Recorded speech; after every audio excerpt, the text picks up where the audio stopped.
Good evening. Thanks for joining us. Tonight, an ABC News investigation into a giant real estate rental company co-founded by a friend of President Trump. With tens of thousands of families living in its homes, the company has been dogged by complaints from critics and some tenants, ranging from shoddy and slow maintenance to an aggressive eviction policy. ABC's chief investigative correspondent Brian Ross teamed up with our stations across the country to find out why. In Dallas, Texas, disaster in the living room. After Carlos and Ebony January say the landlord did a shoddy repair job on an upstairs leak in their rental home. He didn't cut the electricity off before he even drilled a hole into that light, which is like it'd be alive. In suburban Denver, Chris Lynch says he had to uproot his family from their rental home after the same landlord caused their heat to fail during a snowstorm and left broken appliances unrepaired. We just feel like we've been victimized and taken advantage of. And in Broward County, Florida, the parents of Brielle Nicholson blame again the very same landlord for their daughter's persistent asthma. Every morning and every night. You want to do your ABCs? She has to take a breathing treatment. No 2-year-old should have to do that. Out came the sun and dried up all the rain. In a lawsuit, the parents say Brielle's condition was caused by toxic mold the landlord did not fix. The house started falling apart on us. Literally. Including the crack in the living room ceiling that grew and grew. I told him, this is going to be on our couch when we wake up in the morning, and sure enough, it was. But that wasn't their only surprise. They soon learned their landlord was, in effect, one of Donald Trump's closest billionaire friends, the man who ran his inauguration, Tom Barrack, the then co-chairman of a giant company that owned their home and tens of thousands of other middle-income rental homes across the country. You have the ultimate out-of-state, far-removed, absentee landlord. Aaron Glantz, who investigated the rental home business for the Center for Investigative Reporting and its Reveal website and radio program, says Barrack came up with the idea 5 years ago to buy huge numbers of homes in foreclosure after the housing market crash and then rent them out. Like President Trump, Tom Barrack is a real estate mogul.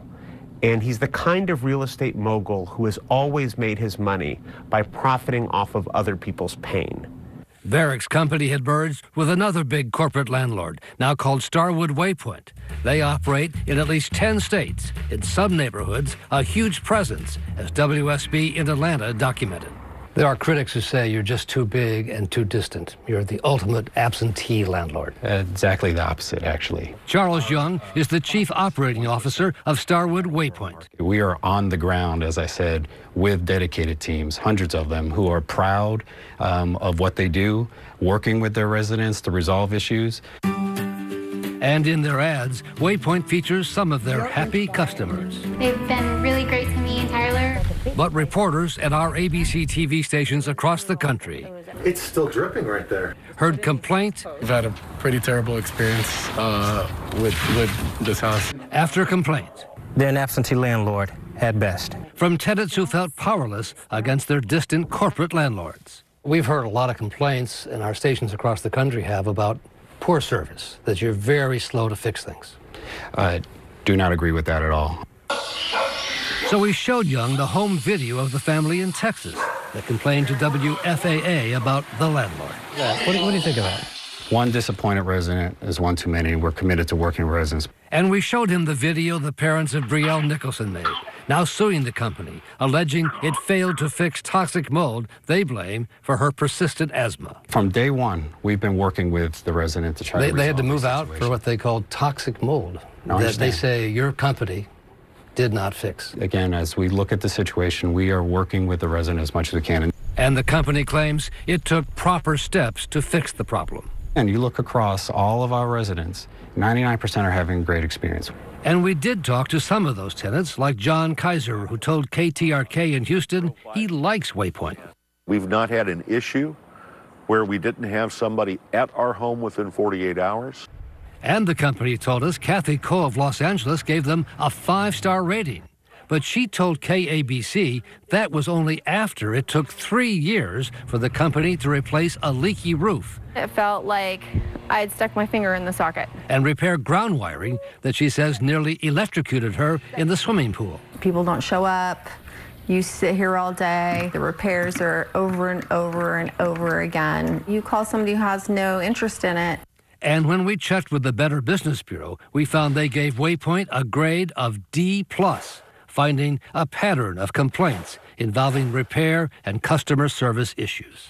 How does that measure up with the 99% approval you say you have? A D+ from the Better Business Bureau? We're listening to our residents. We're working with our residents. You don't think a D+ rating from the Better Business Bureau suggests there's a problem here with your company? There's always an opportunity to get better. Are you happy with this now? No, I'm not happy with that. I followed the laws.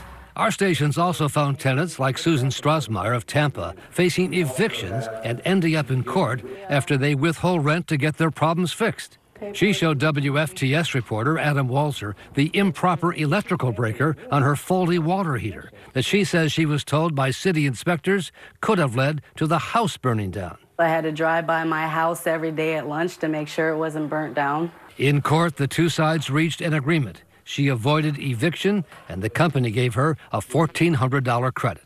Court records showed the lawyer in this case has handled more than 195 eviction cases for Waypoint this year alone in the Tampa area. At the end of the day, eviction is always the last thing we want. A study done last year for the Federal Reserve Bank in Atlanta found the company that would become Waypoint filed eviction notices against a third of its tenants in a year, sometimes if rent was only a few days late. They're more likely just to have a policy that says if you're a day late or a dollar short, we're going to evict on this timeline. The company told us about 5% of their tenants, about 1,750, are actually evicted each year.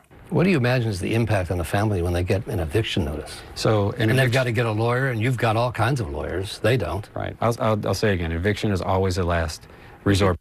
But when it happens, tenants are forced to go to court and then required to pay additional fees and the company's legal costs if they want to avoid eviction.